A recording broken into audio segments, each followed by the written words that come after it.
नमस्ते और very very good evening everyone. सबसे पहले थैंक यू सो मच आप सबका वैल्यूबल टाइम देने के लिए। मेरा नाम शुकूर शेख है, आंध्र प्रदेश से। आज का सेशन सिर्फ एक नॉर्मल जूम मीटिंग नहीं है। आज जो इन्फॉर्मेशन आप सुनने वाले हो वो शायद आपके फाइनेंशियल डायरेक्शन चेंज कर सकती है। दोस्तों, हिस्ट्री बार बार एक ही चीज प्रूव करती है।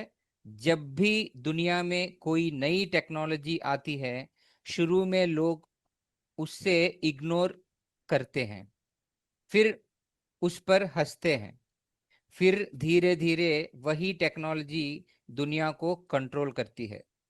इंटरनेट आया तब लोग सीरियस नहीं लिए। बिटकॉइन $1 था तब लोग मजाक बनाए। डोमाइन्स चीप थे तब लोग वैल्यू समझे नहीं। लेकिन अर्ली समझने वाले लोग आज हिस्ट्री क्रिएट कर चुके हैं। और आज हम एक और ऐसे ही फेज में खड़े हैं। डिफरेंस सिर्फ इतना है, अपॉर्चुनिटी सबके सामने आती है, लेकिन उससे पहचानने वाले बहुत कम होते हैं। आज का सेशन स्पेशली उन लोगों के लिए है जो सिर्फ इनकम नहीं फ्यूचर बिल्ड करना चाहते हैं, जो सिर्फ सरवाइव नहीं फाइनेंशियली पावरफुल बनना चाहते हैं। क्योंकि दोस्तों, आज हम बात करने वाले हैं एक ऐसे ब्लॉकचेन इकोसिस्टम के बारे में जहां अभी अपॉर्चुनिटी अवेलेबल है, लेकिन हमेशा के लिए अवेलेबल नहीं रहेगी। और दुनिया का एक सिंपल रूल है, जिसकी सप्लाई लिमिटेड होती है और डिमांड बढ़ती है, उसकी वैल्यू ऑटोमेटिकली एक्सप्लोड होती है। आज लोग आज जो लोग अर्ली पोजीशन लेते हैं, कल शॉर्टेज क्रिएट होने पर वही लोग सबसे ज्यादा बेनिफिट लेते हैं। और जो लोग सिर्फ देखते रहते हैं, रिसर्च करते रहते हैं और वेट करते रहते हैं, वो बाद में एक ही सेंटेंस बोलते हैं, काश थोड़ा जल्दी समझ लेता।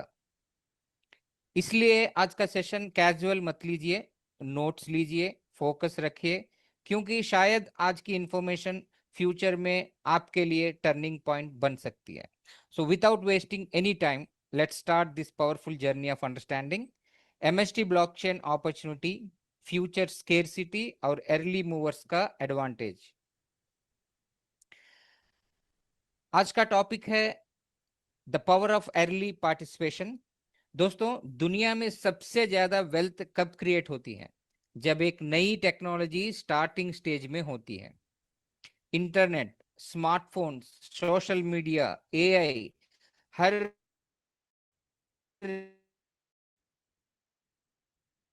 लेवल में अर्ली लोगों ने मैक्सिमम बेनिफिट लिया।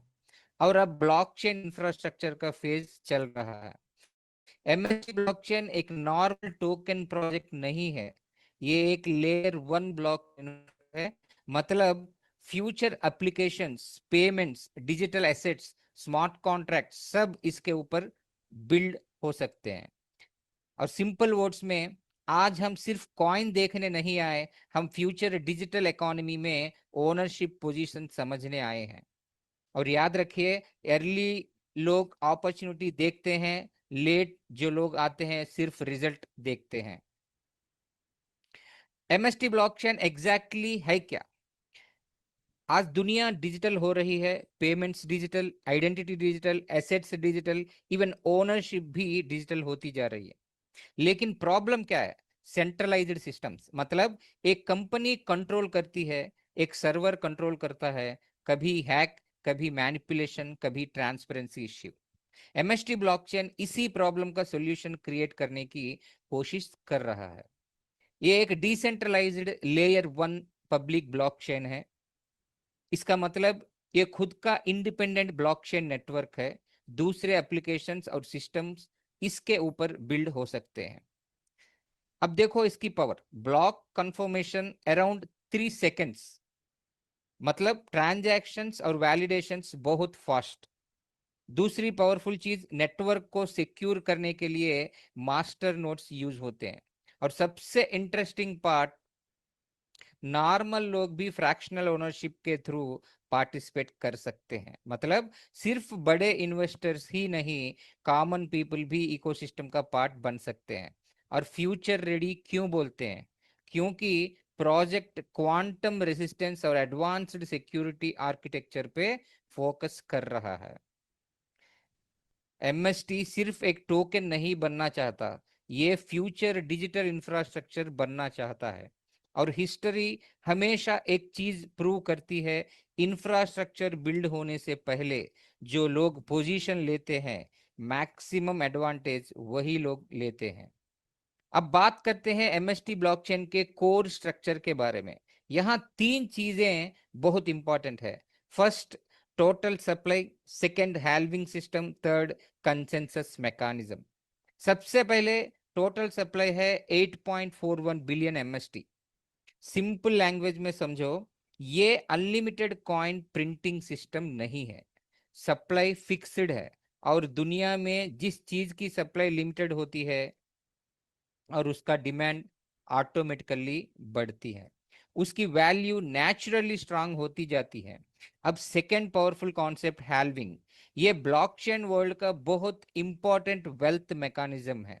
हैल्विंग का मतलब हर 2 साल में रिवॉर्ड्स रिड्यूस होते जाएंगे।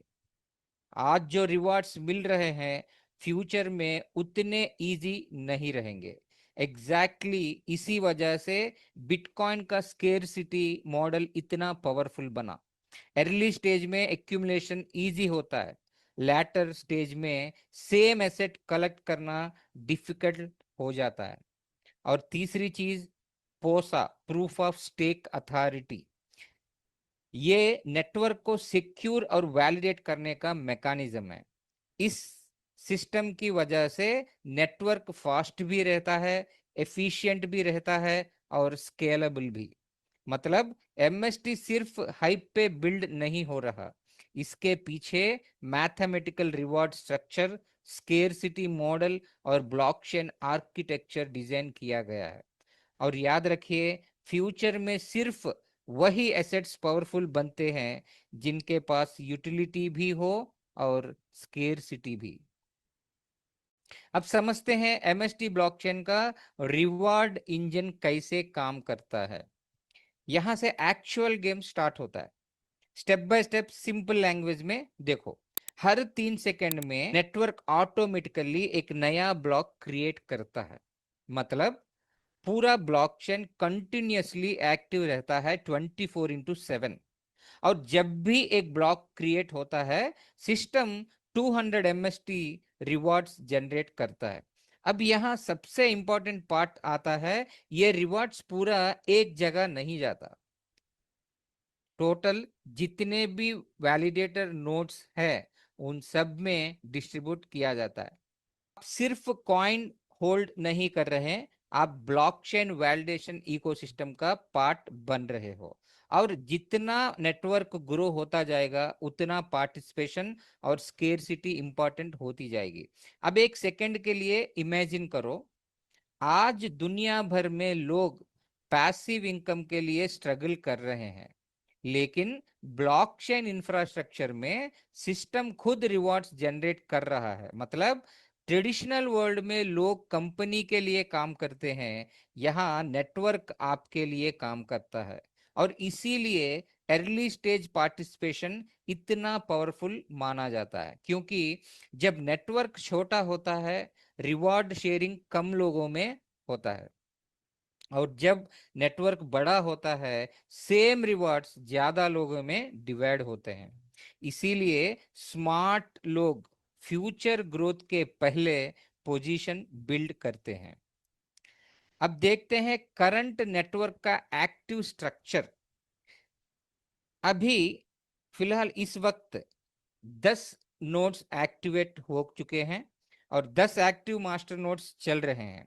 और हर नोड में अराउंड 70,000 फ्रैक्शंस होंगे। मतलब total active fractions approximately 7 lakh के आसपास हैं। मतलब 710 into 70,000 यानी 7 lakh total active fractions, right. अब ये नंबर इंपॉर्टेंट क्यों है? क्योंकि ब्लॉकचेन रिवॉर्ड सिस्टम में आपका रिवॉर्ड डायरेक्टली डिपेंड करता है नेटवर्क में कितने पार्टिसिपेंट्स हैं उसके ऊपर। और सिंपल एग्जांपल्स में समझो, अगर एक पिज्जा 10 लोगों में डिवाइड होता है, हर एक को बड़ा स्लाइस मिलता है। लेकिन वही पिज्जा 100 लोगों में डिवाइड करो, हर एक का पोर्शन छोटा हो जाता है। एग्जैक्टली वैसे ही ब्लॉकचेन रिवॉर्ड्स भी काम करते हैं। आज एक्टिव फ्रैक्शंस कंपैरेटिवली कम है, क्योंकि टोटल 21 नोड्स में केवल 10 नोड ही एक्टिवेट हुए हैं। आज एक्टिव फ्रैक्शंस कंपैरेटिवली कम है, इसीलिए अर्ली पार्टिसिपेंट्स को हाइयर रिवॉर्ड कंसंट्रेशन मिल रहा है। और फ्यूचर में क्या होगा, जैसे जैसे और नोड्स एक्टिवेट होंगे और ज्यादा फ्रैक्शंस मार्केट में आएंगे, रिवॉर्ड शेयरिंग ज्यादा लोगों में डिवाइड होते जाएगा। इसीलिए करंट फेज को बहुत लोग एक्यूमुलेशन फेज बोलते हैं, क्योंकि आज जो पोजीशन इजीली मिल सकती है, फ्यूचर में वही पोजीशन एक्सपेंसिव और डिफिकल्ट हो सकती है। और एक पावरफुल लाइन याद रखिए, ब्लॉकचेन में सबसे बड़ा एडवांटेज टेक्नोलॉजी नहीं देता, टाइमिंग देती है। अब आते हैं सिस्टम एमिशन फॉर्मूला पे। ये स्लाइड बहुत पावरफुल है, क्योंकि यहां से आपको समझ आएगी कि रिवॉर्ड्स एक्चुअली जनरेट कितने हो रहे हैं। देखिए, हर 3 सेकंड में 200 एमएसटी जनरेट हो रहे हैं। पूरे दिन में टोटल 28,800 ब्लॉक्स क्रिएट होते हैं। और जब इसको मल्टीप्लाई करते हैं तो approximately 57,60,000 MST daily system emission बनता है। अब सुनने में ये नंबर बड़ा लग सकता है, लेकिन यहाँ रियल गेम है डिस्ट्रीब्यूशन का। ये रिवॉर्ड्स पूरी दुनिया में, सॉरी, पूरी नेटवर्क में सब पार्टिसिपेंट के बीच डिस्ट्रीब्यूट होते हैं। और अभी करंट फेज में क्या एडवांटेज है, नेटवर्क अर्ली स्टेज में है, एक्टिव नोड्स कम है, फ्रैक्शंस कंपैरेटिवली कम है, इसीलिए अर्ली यूजर्स को रिवॉर्ड कंसंट्रेशन ज्यादा मिल रहा है। आज अगर 100 लोग रिवॉर्ड शेयर कर रहे हैं तो अर्निंग ज्यादा होगी। कल वही रिवॉर्ड्स 10,000 लोग शेयर करेंगे तो इंडिविजुअल शेयर नेचुरली कम हो जाएंगे।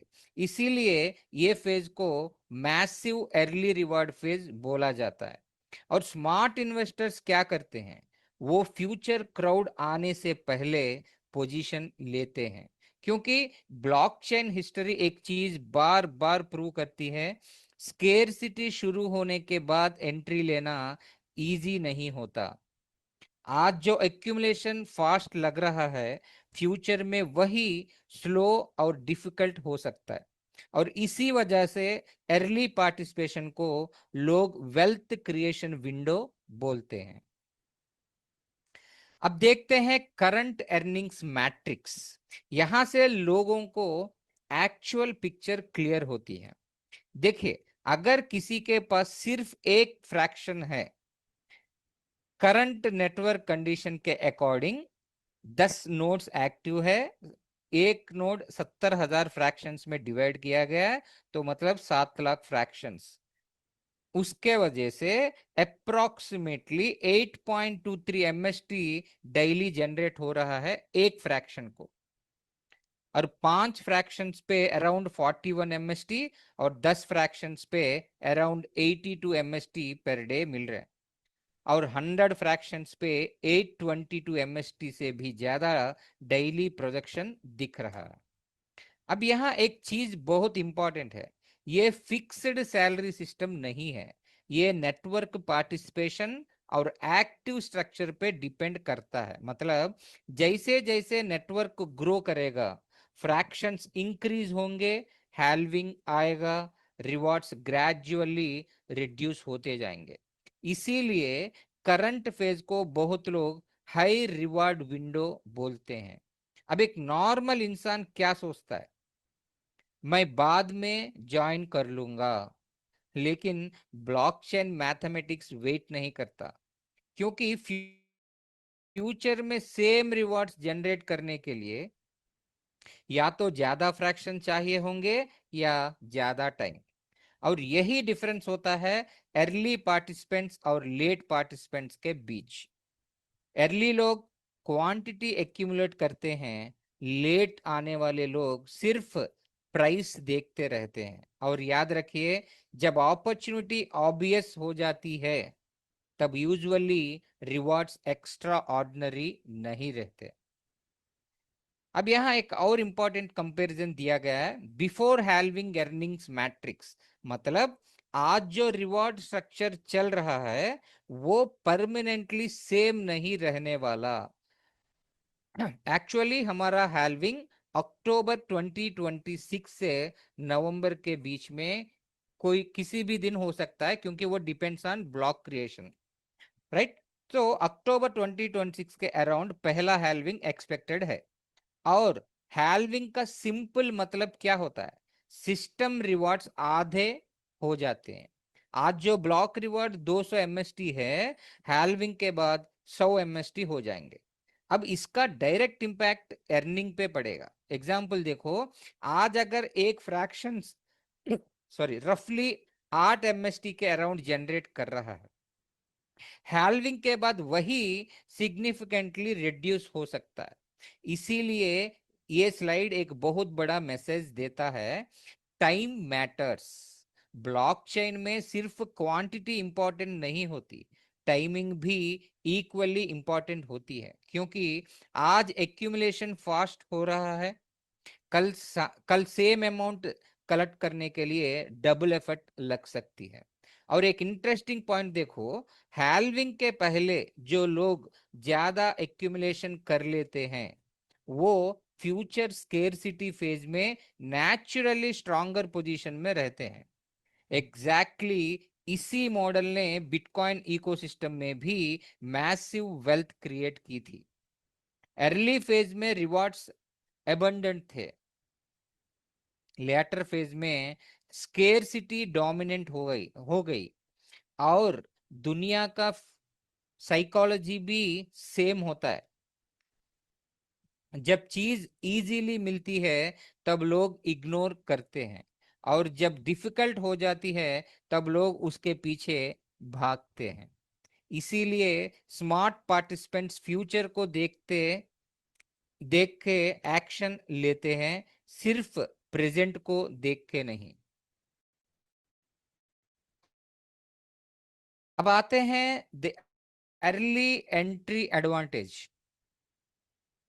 नहीं, देखिए यहाँ एक्चुअली अभी किसी के पास अगर एक फ्रैक्शन है या लेते हैं तो उनको एवरेज में डेली रिवॉर्ड 6.85 मिलने की संभावना है। एक्चुअली क्या होता है, अभी 10वां नोड एक्टिव है तो आपको डेली 8.23 मिल रहा है।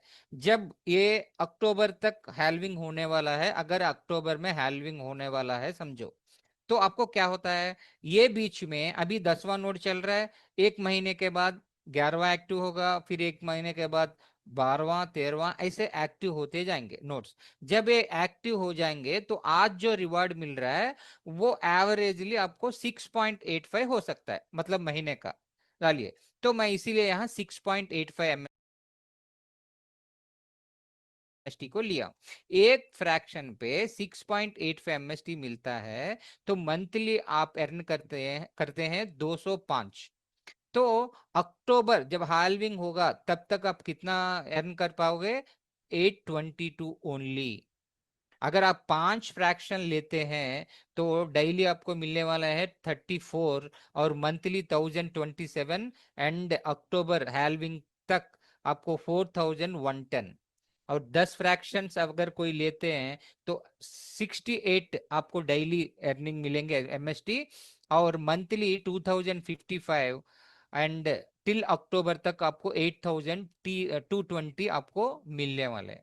अगर आप 100 फ्रैक्शन लेते हैं तो डेली आपको मिल सकते हैं 685 एवरेजली, और मंथली 20,550, एंड टिल अक्टूबर आपको मिलेंगे 82,200। तो आपके पास अभी भी वक्त है ज्यादा अर्निंग्स लेने की। आज जो अर्निंग ज्यादा करेंगे, फ्यूचर में जब स्केर्सिटी आएगा तब आप नॉर्मल पोजीशन में ही रहेंगे, और ये ब्लॉकचेन में अच्छा पोजीशन लाइक वेल का पोजीशन आप ले सकते हैं। अब आते हैं द अर्ली एंट्री एडवांटेज पे। ये स्लाइड पूरी प्रेजेंटेशन का इमोशनल और स्ट्रैटेजिक कोर है। सिंपल सवाल, अर्ली एंट्री इतनी पावरफुल क्यों होती है? क्योंकि अर्ली स्टेज में तीन चीजें मिलती हैं: हाई रिवॉर्ड्स, लो कंपटीशन और मैक्सिमम एक्यूमुलेशन अपॉर्चुनिटी। आज नेटवर्क में एक्टिव वैलिडेटर्स और फ्रैक्शंस कंपैरेटिवली कम है, मतलब डेली एमिशंस का लार्जर शेयर अर्ली पार्टिसिपेंट्स को मिल रहा है। लेकिन फ्यूचर में क्या होगा? जैसे जैसे एडॉप्शन बढ़ेगा, नोट्स इंक्रीज होंगे, फ्रैक्शंस ज्यादा लोग होल्ड करेंगे, रिवॉर्ड शेयरिंग डाइल्यूट होता जाएगा। सिंपल एग्जांपल, अगर एक टैंक में पानी 10 पाइप्स में डिवाइड हो रहा है तो हर पाइप में प्रेशर ज्यादा होगा। लेकिन वही पानी 1000 पाइप्स में डिवाइड करो, प्रेशर ऑटोमेटिकली कम हो जाता है। एग्जैक्टली वही ब्लॉकचेन रिवॉर्ड्स में भी होता है। इसीलिए अर्ली एक्यूमुलेशन फेज को गोल्डन फेज माना जाता है।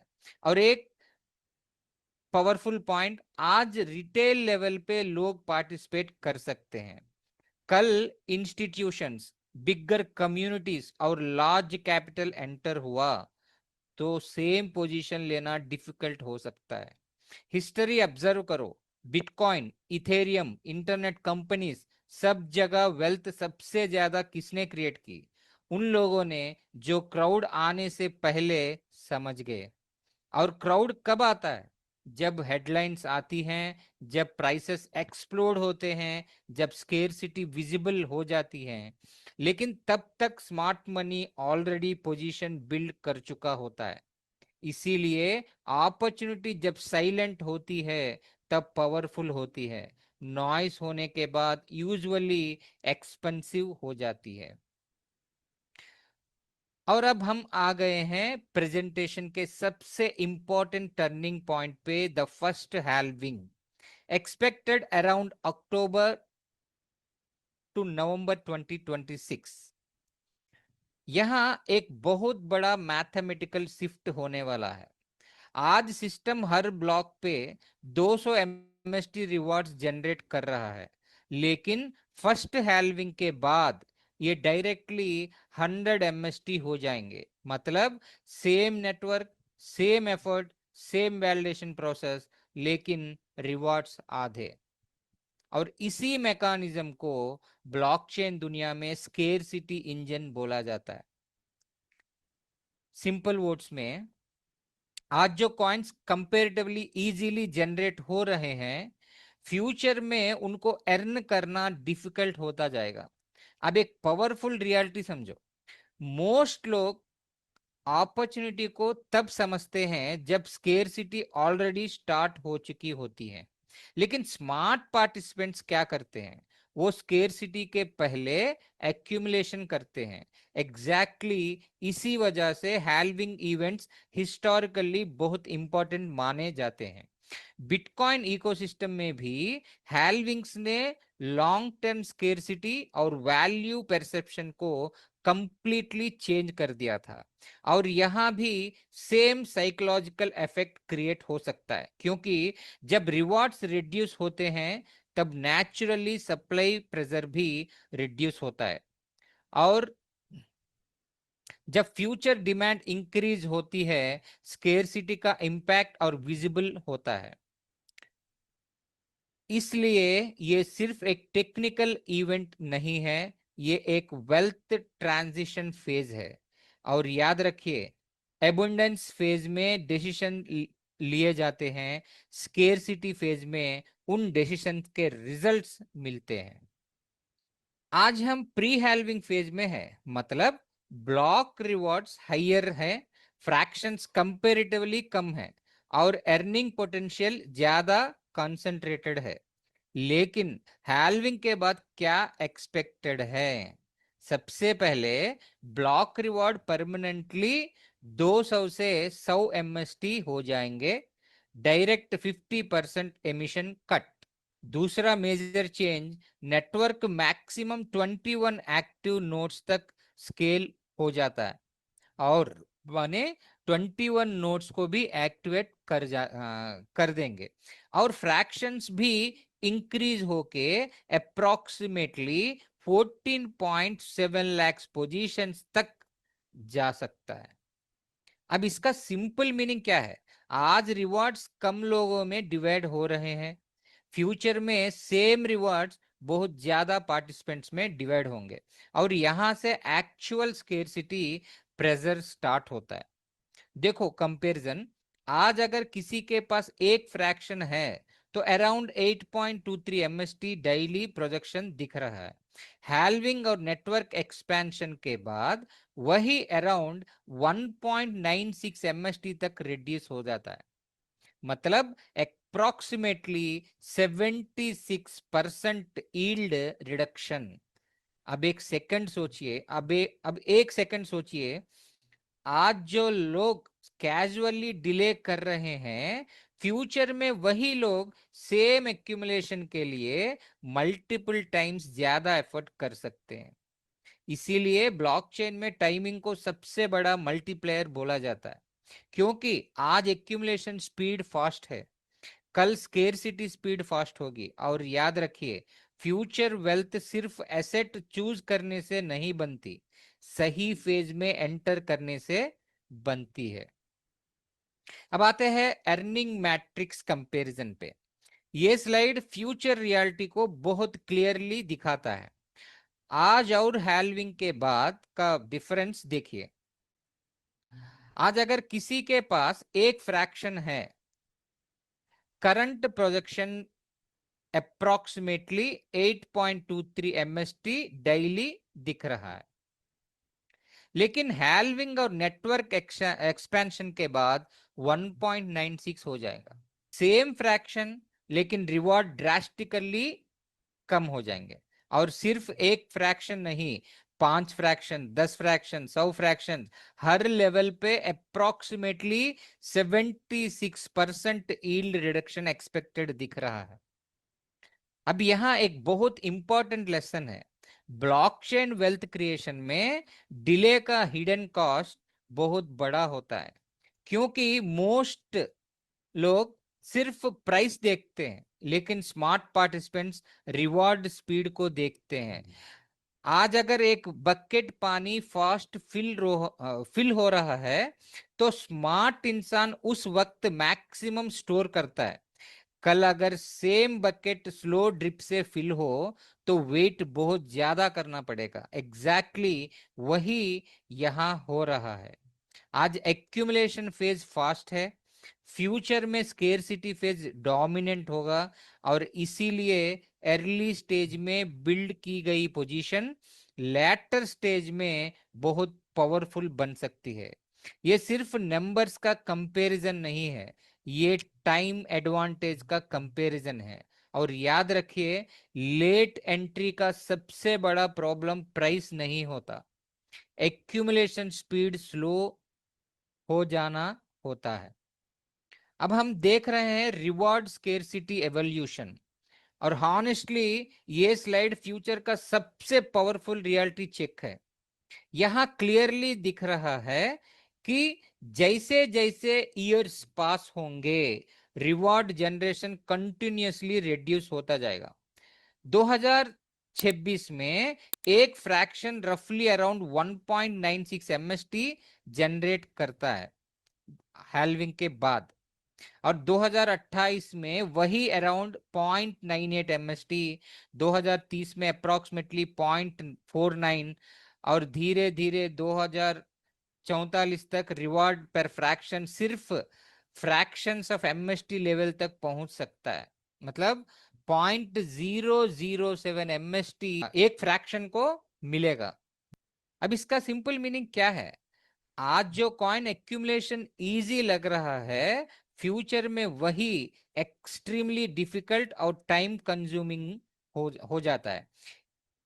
इसी को ब्लॉकचेन लैंग्वेज में स्केरसिटी एवोल्यूशन बोलते हैं। एग्जैक्टली इसी डायरेक्शन में हैल्विंग सिस्टम नेटवर्क को पुश करता है। अब एक इंपॉर्टेंट माइंडसेट समझो, ज्यादातर लोग फ्यूचर को करंट सिचुएशन से कंपेयर करते हैं, लेकिन टेक्नोलॉजी रेवोल्यूशंस एक्सपोनेंशियल होते हैं। इंटरनेट यूजर्स भी स्लोली स्टार्ट हुए थे, स्मार्टफोन्स भी स्लोली अडॉप्ट हुए थे, बिटकॉइन भी एक टाइम पे इग्नोर हुआ था, लेकिन एडॉप्शन बढ़ने के बाद एक्सेस डिफिकल्ट हो गया, कॉस्ट इंक्रीज हुआ और स्केर्सिटी विजिबल हो गई। इसीलिए ये स्लाइड सिर्फ रिवॉर्ड रिडक्शन नहीं दिखा रहा, ये फ्यूचर कंपटीशन इंक्रीज होने का सिग्नल भी दे रहा है। और याद रखिए, आज जो लोग एक्यूमुलेट करते हैं, कल वही स्केर्सिटी फेज में स्ट्रॉन्गेस्ट पोजीशन में रहते हैं। अब देखते हैं कंप्लीट एमिशन सप्लाई शेड्यूल। ये स्लाइड बेसिकली एमएसटी इकोसिस्टम का लॉन्ग टर्म रोड मैप दिखाता है। स्टेप बाय स्टेप समझते हैं। 2024 से 2026 तक एरा एक, एरा वन, ब्लॉक रिवॉर्ड है 200 एमएसटी, मतलब बिफोर हैल्विंग फेज में पर ब्लॉक एवरी 3 सेकंड में जो ब्लॉक क्रिएट होता है, तो वो ब्लॉक रिवॉर्ड होता है 200 एमएसटी। उसके वजह से एक दिन में टोटल ब्लॉक जो जनरेट होते हैं उससे रिलीज होते हैं 57,60,000 एमएसटी। तो इसी को जितने जितने नोट्स एक्टिवेट किए गए हैं उन सब में डिस्ट्रीब्यूट होते हैं। इसी वजह से आज एक फ्रैक्शन बायर को 8.23 कॉइन्स मिल रहे हैं, राइट। ऐसे ही ये टोटल 21 नोड्स जब ये नवंबर तक एक्टिवेट हो जाएंगे, तो आपको लास्ट तक कितना मिलेंगे? आज जो 8.23 मिल रहे हैं वो 3.95 हो जाएंगे बिफोर हैल्विंग। जैसे हैल्विंग हो जाएगा अक्टूबर या नवंबर के बीच, तब क्या होगा? वो फेज होगा एरा टू, ये है फर्स्ट हैल्विंग का टाइम, और अक्टूबर 26 टू अक्टूबर 28 मान के चलो, के बीच में आपको ब्लॉक रिवॉर्ड जनरेट होने वाला है 100 एमएसटी। मतलब 200 से सीधा 50% रिड्यूस होके 100 एमएसटी हो गया। ये 100 एमएसटी से डेली पहले जो 57,60,000 एमएसटी रिलीज होते थे एक दिन में, वो 28,80,000 में 80,000 हो जाएंगे। तो क्या होता है, ऑटोमेटिकली 1.95 एमएसटी मिलेगा, क्योंकि 21 नोड्स भी एक्टिवेट हो जाएंगे और हैल्विंग भी अप्लाई हो जाएगा। जो डेली रिवॉर्ड्स आने वाले हैं वो भी रिड्यूस हो जाएंगे। इसके वजह से एक फ्रैक्शन को आप 1.95 एमएसटी ही अर्न कर सकते हो। आज बोलिए, आज जो 8.23 कहाँ है और 1.95 कहाँ है? इसीलिए सोचिए दोस्तों, आपके पास अभी भी मौका है। अब अगले 5 महीने तक आप ज्यादा अर्न कर सकते हो और आप टीम भी बना सकते हो। ये टोटल फ्रैक्शंस को हम इंडिया में ही शेयर कर सकते हैं, राइट। और एरा थ्री 28 से 30 तक 50 एमएसटी हो जाएंगे और 14,40,000 एमएसटी आएगा डेली। तो कितना बटेगा? 0.97 पर 0.97 पर फ्रैक्शन। ऐसा एरा फोर में 0.48, एरा फाइव में 0.24, और सिक्स्थ हैल्विंग में 0.12, सेवेंथ हैल्विंग में 0.06, और एट्थ हैल्विंग में 0.03, और नाइन्थ हैल्विंग में 0.015, एंड लास्ट 10th हैल्विंग जो 2044 तक होगा, उसमें आपको मिलेगा 0.007 एमएसटी पर फ्रैक्शन। अगर आपके पास 100 फ्रैक्शन है तो आपको मिलेंगे 0.7 एमएसटी। अब आते हैं एक और माइंड ओपनिंग कंपैरिजन पे। एक एमएसटी अर्न करने में फ्यूचर में कितना टाइम लग सकता है?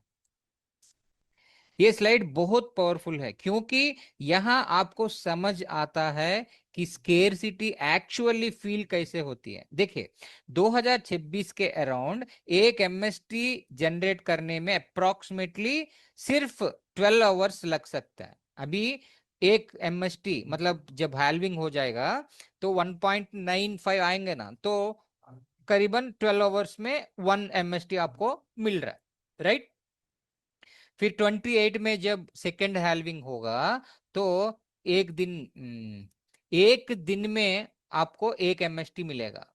फिर 2030 में 1 एमएसटी आप अर्न करने के लिए 2 दिन लगेंगे, और 2032 में 1 एमएसटी अर्न करने के लिए 4 दिन लगेंगे, और 34 में 9 दिन, 36 में 17 दिन लगेंगे, और 2038 में 1 एमएसटी आप अर्न करने के लिए एक फ्रैक्शन से 1 महीना वेट करना पड़ेगा।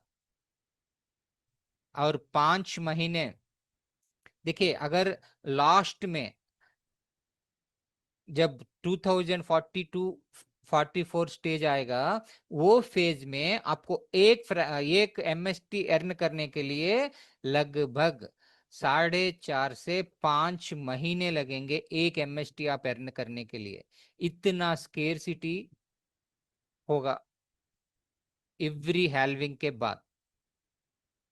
ये क्या है, जो आधा अभी जो आप अर्न कर रहे हैं उसमें से 50% प्रूफ ऑफ स्टेक में चले जा रहे हैं, और 50% ही आप विड्रॉ करके वैलेट में ले सकते हैं, राइट। तो ये जो मैं बताया वो विदाउट डिस्ट्रीब्यूशन, मतलब जो स्टेकिंग में जा रहे हैं उसको छोड़ के।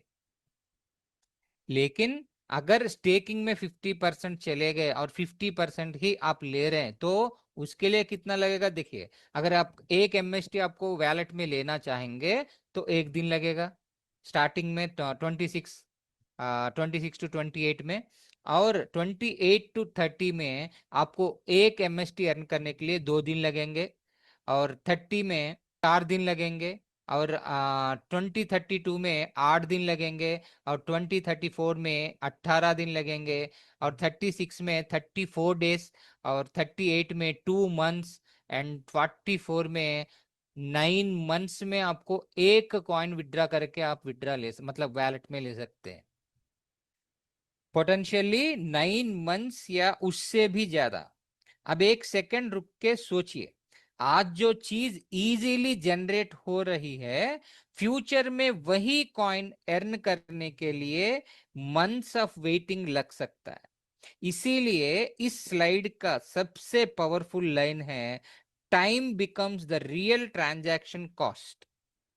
फ्यूचर में सिर्फ पैसा इनफ नहीं होगा, एक्यूमुलेशन के लिए टाइम भी बहुत इंपॉर्टेंट फैक्टर बनेगा। और दुनिया का सबसे वैल्यूएबल एसेट क्या है, टाइम। इसीलिए स्मार्ट पार्टिसिपेंट्स अर्ली फेज में एक्यूमुलेशन पे फोकस करते हैं, क्योंकि आज सिस्टम एबुंडेंस मोड में है, कल सिस्टम स्केर्सिटी मोड में शिफ्ट हो सकता है। और हिस्ट्री बार बार प्रूव करती है, जब स्केर्सिटी विजिबल हो जाती है तब मेजॉरिटी लोग एंटर करना चाहते हैं, लेकिन तब तक early movers already strong position build कर चुके होते हैं। और याद रखिए, आज का स्मॉल कंसिस्टेंट एक्यूमुलेशन फ्यूचर में मैसिव डिफरेंस क्रिएट कर सकता है। अब देखते हैं कंपाउंडिंग अर्निंग्स पावर। यहां बेसिकली 3 डिफरेंट पार्टिसिपेशन लेवल दिखाए गए हैं, 1 फ्रैक्शन, 10 फ्रैक्शंस और 100 फ्रैक्शंस। सबसे पहले 1 फ्रैक्शन, ये बेसिक एंट्री पोजीशन है, मतलब जो लोग इकोसिस्टम को स्टार्ट करना चाहते हैं, लर्निंग फेज में पार्टिसिपेट करना चाहते हैं, उनके लिए सिंपल स्टार्टिंग पॉइंट। अब आते हैं 10 फ्रैक्शंस पे। पर्सनली बहुत लोग इसको रिटेल स्वीट स्पॉट बोलते हैं। क्यों? क्योंकि यहाँ एक्यूमुलेशन स्पीड विजिबली इंप्रूव होता है, रिवॉर्ड स्ट्रॉन्गर फील होने लगते हैं, और एक कंपाउंडिंग इफेक्ट क्लियरली विजिबल होना स्टार्ट होता है। अब सबसे पावरफुल लेवल 100 फ्रैक्शन, ये सिर्फ होल्डिंग नहीं है, ये एक स्ट्रॉन्ग वैलिडेशन फुटप्रिंट क्रिएट करता है इकोसिस्टम में। मतलब जितना लार्जर पार्टिसिपेशन होता है उतना लार्जर रिवॉर्ड एक्सपोजर मिल सकता है। और यहाँ एक बहुत इंपॉर्टेंट कॉन्सेप्ट समझो, कंपाउंडिंग। वेल्थ एक ही दिन में एक्सप्लोड नहीं होती, स्मॉल कंसिस्टेंट एक्यूमुलेशन टाइम के साथ मैसिव डिफरेंस क्रिएट करता है। एग्जैक्टली इसी वजह से अर्ली एक्यूमुलेशन पावरफुल होता है, क्योंकि फ्यूचर में रिवार्ड्स कम हो सकते हैं, स्केर्सिटी इंक्रीज हो सकती है और सेम क्वांटिटी अर्न करना डिफिकल्ट हो सकता है। लेकिन जो लोग अर्ली फेज में एक्यूमुलेशन बिल्ड करते हैं, उनके पास फ्यूचर साइकिल्स में स्ट्रॉन्गर पोजीशन होती है। और दुनिया के ऑलमोस्ट हर वेल्थ सिस्टम में एक कॉमन रूल है, कंपाउंडिंग छोटी क्वांटिटीज को भी टाइम के साथ एक्स्ट्रा ऑर्डिनरी बना देता है। इसीलिए स्मार्ट पार्टिसिपेंट सिर्फ आज का रिवॉर्ड नहीं देखते, वो फ्यूचर एक्यूमुलेशन पावर देखते हैं। एसेट रेवोल्यूशन दोस्तों, ट्रेडिशनल दुनिया में हम काम करो, सैलरी लो, एक्सपेंसेस चलाओ और पूरी लाइफ एक्टिव इनकम के पीछे भागो। लेकिन डिजिटल इकोनॉमी स्लोली शिफ्ट हो रही है ओनरशिप इकोनॉमी की तरफ। मतलब फ्यूचर में सिर्फ कंपनीज ही पावरफुल नहीं होंगे, इंफ्रास्ट्रक्चर ओनरशिप भी पावरफुल होगा। और एमएसटी जैसा ब्लॉकचेन इकोसिस्टम एग्जैक्टली इसी डायरेक्शन में बिल्ड हो रहा है। सिंपल लैंग्वेज में समझो, आज हम सिर्फ एक टोकन नहीं देख रहे, हम फ्यूचर डिजिटल इंफ्रास्ट्रक्चर में एक पॉसिबल ओनरशिप पोजीशन देख रहे हैं। जैसे रोड्स इकोनॉमी को सपोर्ट करते हैं, इंटरनेट डिजिटल वर्ल्ड को सपोर्ट करता है, वैसे ही blockchain future financial systems, digital assets, smart contracts और डिसेंट्रलाइज्ड इकोसिस्टम्स को सपोर्ट कर सकता है। और जो लोग इंफ्रास्ट्रक्चर फेज में पार्टिसिपेट करते हैं, उनको लॉन्ग टर्म इकोसिस्टम ग्रोथ का बेनिफिट मिल सकता है। इसीलिए इस स्लाइड में एक बहुत इंपॉर्टेंट लाइन है, we are shifting from static investment mechanic active progressive.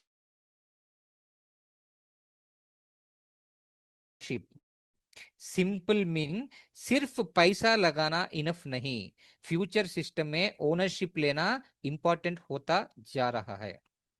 और हिस्ट्री देखो, जिन्होंने इंटरनेट इंफ्रास्ट्रक्चर कंपनीज को अर्ली समझा, जिन्होंने क्लाउड सिस्टम्स को अर्ली समझ लिया,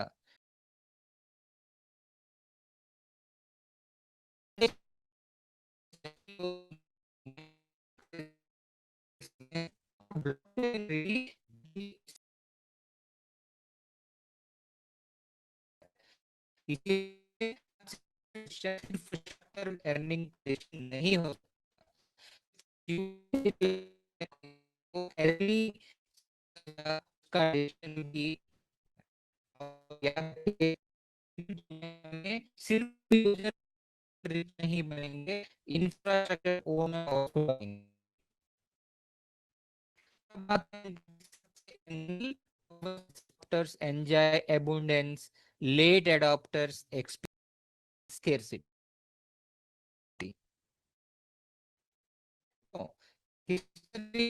रेवोल्यूशन एग्जैक्टली इसी पैटर्न पे चला है। इंटरनेट जर्ली था तब वेबसाइट्स चीप थे, डोमेन्स ऑलमोस्ट फ्री जैसे मिलते थे। आज सेम डिजिटल एसेट्स क्रोर्स में बिकते हैं। बिटकॉइन एक टाइम पे लोग मजाक उड़ाते थे, आज दुनिया उसको डिजिटल गोल्ड बोलती है।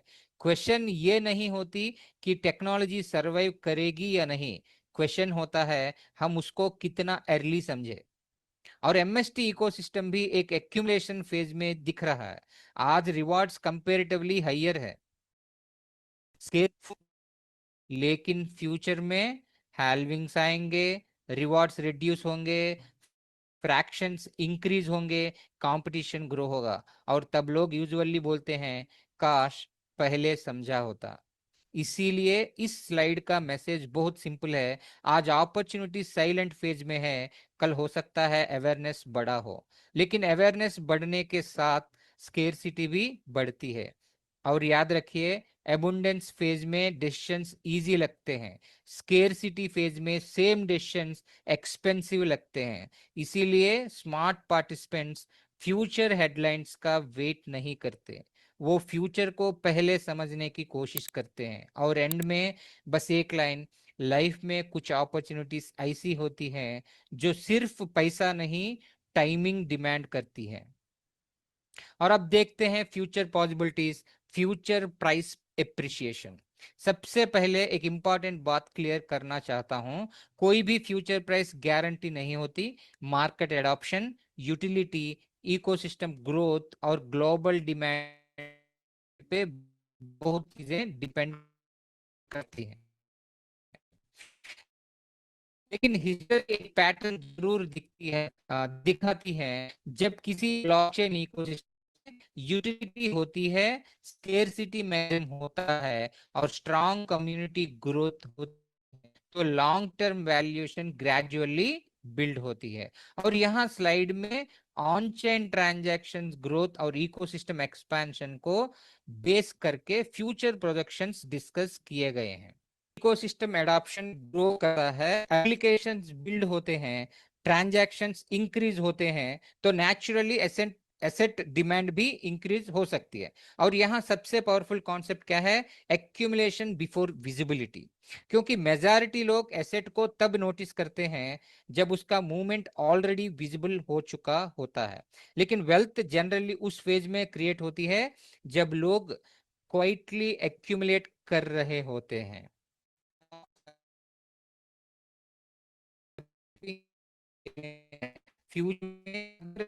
Systems, digital identity, tokenisation, AI integrations, global payments grow होते हैं, तो लेयर वन इंफ्रास्ट्रक्चर्स की इंपॉर्टेंस भी इंक्रीज हो सकती है। और इसीलिए कई लोग ब्लॉकचेन को सिर्फ ट्रेडिंग अपॉर्चुनिटी नहीं या कोई कॉइन की अपॉर्चुनिटी नहीं, future digital economy infrastructure race के रूप में देखते हैं। और याद रखिए, बिग अपॉर्चुनिटीज यूजुअली तब बोरिंग लगती है जब उनमें सबसे ज्यादा पोटेंशियल होता है। ब्लॉकचेन के रियल वर्ल्ड यूज केसेस पे अभी हम लोग एक नजर डालते हैं। यही वो सेक्शन है जो एक नॉर्मल प्रोजेक्ट और एक्चुअल ब्लॉकचेन इकोसिस्टम में डिफरेंस दिखाता है। क्योंकि लॉन्ग टर्म फ्यूचर सिर्फ हाइप से बिल्ड नहीं होता, रियल यूटिलिटी से बिल्ड होता है। आज तक हम लोगों ने जो भी ब्लॉकचेन देखा समझा, सिर्फ decentralised exchange, decentralised finance, NFT, trading, बस यही है। लेकिन रियल यूटिलिटी से बिल्ड होता है। अब सिंपल लैंग्वेज में एक एक एग्जांपल देखते हैं।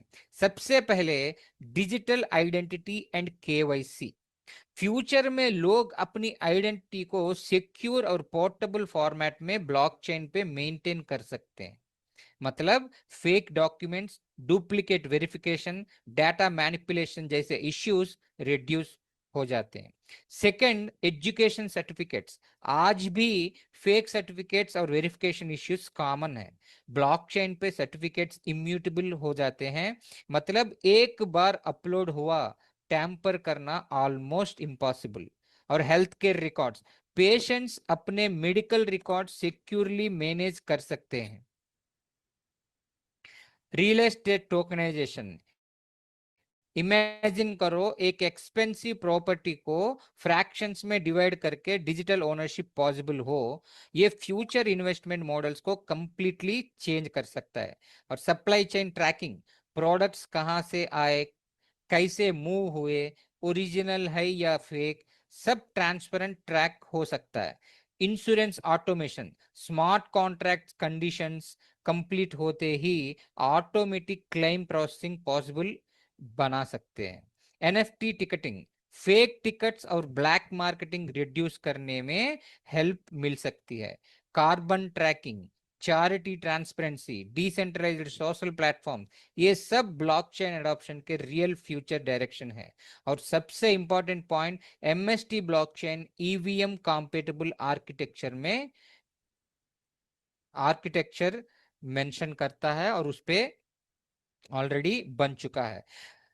इसका मीनिंग क्या है? इथेरियम बेस्ड एप्लीकेशंस और इकोसिस्टम्स के साथ इंटीग्रेशंस इजियर हो जाते हैं। इसीलिए ब्लॉकचेन को लोग सिर्फ कॉइन सिस्टम नहीं बोलते, ये फ्यूचर डिजिटल इंफ्रास्ट्रक्चर टेक्नोलॉजी बन सकता है। और याद रखिए, जब technology real world problem solve करना स्टार्ट करती है, तब उसका एडॉप्शन नेक्स्ट लेवल पे जाता है। इसी वजह से बाई 2030 तक हमारा आज जो एक्यूमुलेट कर रहे हैं, हम सब लोग अर्न कर रहे हैं एमएसटी, उसका प्राइस कितना हो सकता है as per on chain transactions. जब हमारे ब्लॉकचेन पे इतने ढेर सारे प्रोजेक्ट्स लाइव होंगे, तो ऑटोमेटिकली ट्रांजैक्शंस बढ़ेंगे। वो ट्रांजैक्शन के वजह से आज जो मैं आपको प्राइस एप्रिसिएशन दिखाने वाला हूं, वो संभव हो सकता है। राइट? देखिए, अगर आपके पास 2030 तक कम से कम 10,000 एमएसटी भी अर्न कर लिए, तो $5 का प्रोजेक्टेड वैल्यू समझो उसका, मतलब 2030 में उसका वैल्यू $5 बन गया एक एमएसटी का। तो कितना होगा आपके पास? $50,000। इसका मतलब क्या हुआ? अगर आप आईएनआर में उसको स्वैप करते हैं, तो लगभग 40 से 50 लाख रुपया आप अर्न कर सकते हो, केवल 10,000 कॉइन्स आपके पास अगर है तो। वही अगर 25,000 एमएसटी आपके पास हैं, तो अगर समझो उसका वैल्यू 5.5 डॉलर बन गया, तो नियरली $1,37,500 हो जाएंगे। तो उसका मतलब क्या है? आपके पास 1 करोड़ से भी ज्यादा अर्निंग आएगा आपके पास इंडियन रुपीस में। और 50,000 कॉइन आपके पास है। ये 50,000 कॉइन बहुत सारे लोगों के पास है ऑलरेडी। जो लोग 10, 20, 30, 100 ले चुके हैं, उनके पास लाखों का कॉइन्स भी है। अभी भी हमारे पास वक्त है इतने कॉइन्स अर्न करने का, बाय परचेजिंग मोर फ्रैक्शंस। तो अगर 50,000 कॉइन आपके पास पड़े हैं, 2030 तक कमा चुके हैं, या आप फ्रैक्शंस लेके अर्न कर सकते हो, या किसी और के पास कॉइन्स को खरीद के आपके पास रख सकते हो, जैसे भी हो, आपके पास अगर 50,000 कॉइन है, तो लगभग उसका वैल्यू $6 है समझो 2030 में। तो कितना बनता है? $3 लाख। उसका मतलब क्या हुआ? 2.4 होगा। ये जस्ट एक प्रोजेक्शन वैल्यूज है। इससे ज्यादा भी हो सकता है लगभग, या उससे भी कम भी हो सकता है, लेकिन मिनिमम टू मिनिमम 1 करोड़ तो कमाएंगे। तो सोचिए दोस्तों, आपके पास अभी भी इतना अच्छा मौका है ओनरशिप लेने का, और एक इंडिया का लेयर 1, एक लीगल कंप्लेंट्स पे चलने वाला ब्लॉकचेन के ऊपर वैलिडेटर नोड बनने का। राइट? और अब प्रेजेंटेशन के फाइनल और सबसे इंपॉर्टेंट स्लाइड पे आते हैं। The choice is yours. दोस्तों, टेक्नोलॉजी रेवोल्यूशन बार बार नहीं आते। इंटरनेट रेवोल्यूशन एक बार आया, मोबाइल रेवोल्यूशन एक बार आया, एआई रेवोल्यूशन अब चल रहा है, और ब्लॉकचेन इंफ्रास्ट्रक्चर रेवोल्यूशन भी अपना स्पेस बिल्ड कर रहा है। क्वेश्चन ये नहीं है कि फ्यूचर डिजिटल होगा या नहीं। क्वेश्चन ये है, हम उस फ्यूचर का सिर्फ यूज करेंगे या उसमें ओनरशिप भी लेंगे। आज हम एक ऐसे फेज में हैं जहां कम्युनिटी पार्टिसिपेशन अभी भी पॉसिबल है। कल हो सकता है स्केर्सिटी ज्यादा हो, कंपटीशन ज्यादा हो, एंट्री डिफिकल्ट हो। इसीलिए हर इंसान को खुद डिसाइड करना पड़ता है, ऑब्जर्व करना है या पोजीशन बिल्ड करनी है, वेट करना है या फ्यूचर को अर्ली समझना है। और एक चीज हमेशा याद रखिए, रिस्क सिर्फ एक्शन में नहीं होता। कभी कभी बिगेस्ट रिस्क होता है राइट अपॉर्चुनिटी को इग्नोर कर देना। आज का सेशन सिर्फ अर्निंग डिस्कशन नहीं था, ये future digital infrastructure, scarcity mechanics और लॉन्ग टर्म पोजीशनिंग को समझने का सेशन था। अगर आपको इकोसिस्टम इंटरेस्टिंग लगा, तो अपने इन्वाइटर से कनेक्ट हो सकते हैं। अगर आप ऑलरेडी एमएसटी के वैलिडेटर हो, और ज्यादा फ्रैक्शंस ले सकते हैं, सेटअप और वैलेट इंटीग्रेशन प्रोसेस समझ सकते हैं। और एंड में बस एक लाइन, फ्यूचर उन लोगों का होता है जो चेंज आने का वेट नहीं करते, चेंज को अर्ली आइडेंटिफाई करते हैं। Thank you everyone.